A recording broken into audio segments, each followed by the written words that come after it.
audio.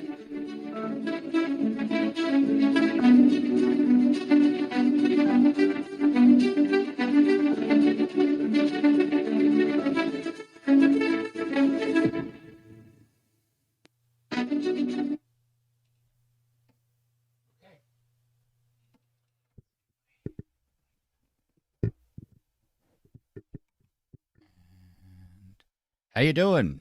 Good to see you again. Okay, we're back for another show. It's been a big break for the holidays, but we're back, and just wanted to check in and see how everybody's doing. Let's see what we got here. It's been a while. I actually moved well, I didn't move my studio. It's a portable or it's a mobile studio. I moved the mobile platform, and I had to take everything apart and put it back together, and it was tangled. But anyway, it looks like it's working now. Hello, how are you doing? Welcome. Um, let's see. There's a lot of things to talk about. That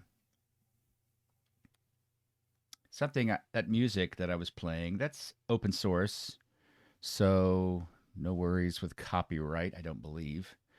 Um, but anyway, inspiring. Feels like an adventure, excitement, freedom. Think what are those? What does that music say to you? As a man, it it's I I'd like it to be my life's theme song kind of thing. I'm not sure if that particular one, but that kind of music, I want to be embedded in my being. Um, the best way to live life is to live it as an adventure. And I'm going to tell you, first one to tell you, live life as I say, not as I do. And so many of us say the same thing, but it's true. Um, for a man, freedom and a sense of adventure, at least for the masculine, let's put it that way, for the masculine in all of us, freedom. I see images of prehistoric people, for example, crossing a mountain range in a straight line, ragtag group, heading for a promised land somewhere in another valley where there are more bison or something to hunt.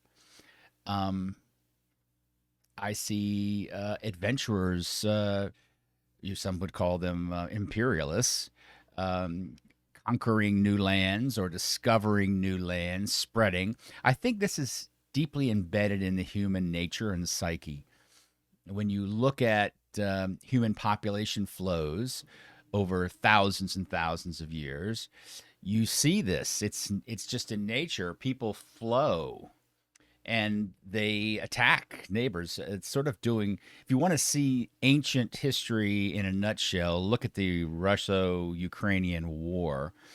And you have the Russians acting as old fashioned, almost like their ancient Tartar ancestors who came sweeping over the plains on horses with archers and basically killed everyone for conquest, just for the thrill of conquest, if that's a thrill, murdering people.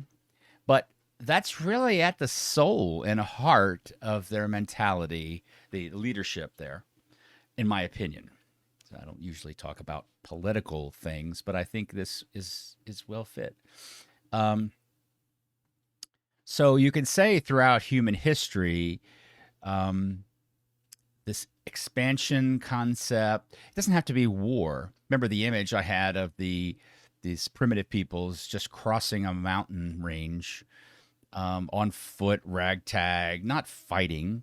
In the very primitive times in the Ice Age, most likely people would have lived in small groups and hardly ever seen other people.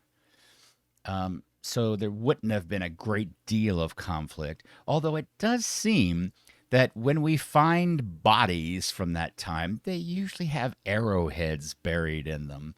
Um, so that's a little discouraging. But anyway, that is a part of human nature, that drive to expand, to explore. Not everybody has it, but some of us do. And because I think it's so deeply embedded in us from millions of years, frankly, of coming out of Africa, which apparently our ancestors did, or some of them stayed, of course, but um, that was just part of what we did. We followed the herds. If you look at the North American Indians or Native Americans, whichever you prefer, um, that was the most one of the more recent examples of how primitive peoples would have lived on plains. That's how Europeans' ancestors and Asians' ancestors lived. Um, in Africa, there were different parts of Africa, and even in the Sahara, um, that wasn't always a Sahara. There was a time when it was rich and green, um, and so they would have had their own ways of living, and that would have inspired certain kinds of, I don't know, instinct. I think the drive in males or in the masculine for freedom, for adventure, for which kind of taps into purpose and meaning in our life. I think that is residual from our primitive past, but I also think it's critical. It's critical to our fulfillment as masculine creatures. Some more than others, obviously. And if this doesn't apply to you, you can plug your ears, I suppose, or just listen for curiosity's sake. But I believe that this is something that taps into a necessary uh, need, a need. It taps into a need that the masculine often has that needs to be met. And when it's not met, we end up feeling empty, feeling unsatisfied, feeling without purpose, without life, without meaning. Take an adventurer and stick them behind a desk, filling out forms, and you might as well shoot them in the temple. Okay, it's a fate worse than death, in my opinion. Um, but many of us work behind desks, and some people love it. Most don't, but they are okay with it. And some of us can't live that way. It just goes against our basic needs as masculine creatures. That's a masculine thing. We all have both masculine and feminine characteristics, and they blend in us in a unique way that makes us who we are as individuals. And we shift. Sometimes we emphasize our feminine, sometimes we emphasize our masculine. It doesn't matter if you were born a man or woman, but generally speaking, each of us has a dominant side. And it's critical to know what your dominant side is. And if it is masculine, then what I'm saying may set off little light bulbs in your head. If you're primarily feminine, you might be like, what is he talking about? The feminine wants security. They don't want to be wandering through the wilderness. They want a secure cave with good defenses, plenty of food, a safe place to raise kids, whatever. That's what the feminine wants. And that's cool because that's necessary to survive for the species. So we need both. But as far as the masculine goes, those of you who got that little light bulb going off understand what I'm saying. You understand that music. You may not like it, you may like it, but it talks to that aspect of us. So many movies, adventure movies, a lot of the like Lord of the Rings and these kind of shows um, appeal to this sense of adventure, and it's becoming more and more popular. Many of these things, when I grew up, were considered outdated and old fashioned, and now they're coming back. These old books, um, with full of adventure and magic and monsters, and I don't recall them being that popular when I was young, but they are certainly popular now, and that's cool.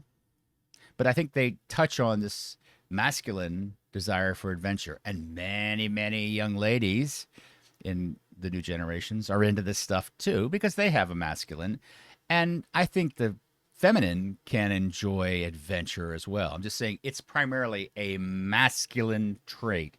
Just like nurturing, which can be done by men just fine, is a feminine trait. Okay.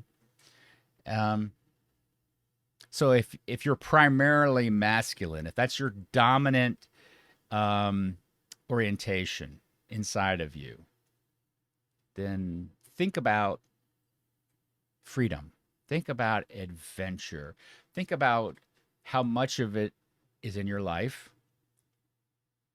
Think about the things that may give rise inside you. I'm feeling it myself, like um, excitement, desire to move, desire to explore, discover, desire to create, drive. It unleashes your drive. It almost certainly unleashes your sex drive, which is the same drive. We have one drive, a life drive, and it can be channeled in a lot of different directions. But it's ultimately what moves us in life. And if you're not connected to your purpose, if you're not connected to a sense of adventure and exploration, and that's something that you need as a primarily masculine or as someone who has a strong masculine, or just as someone who just wants adventure, then you're probably having a weak drive. Your sex drive is probably affected, almost certainly, and your drive to succeed, your drive to take on challenges, your desire to live wanes.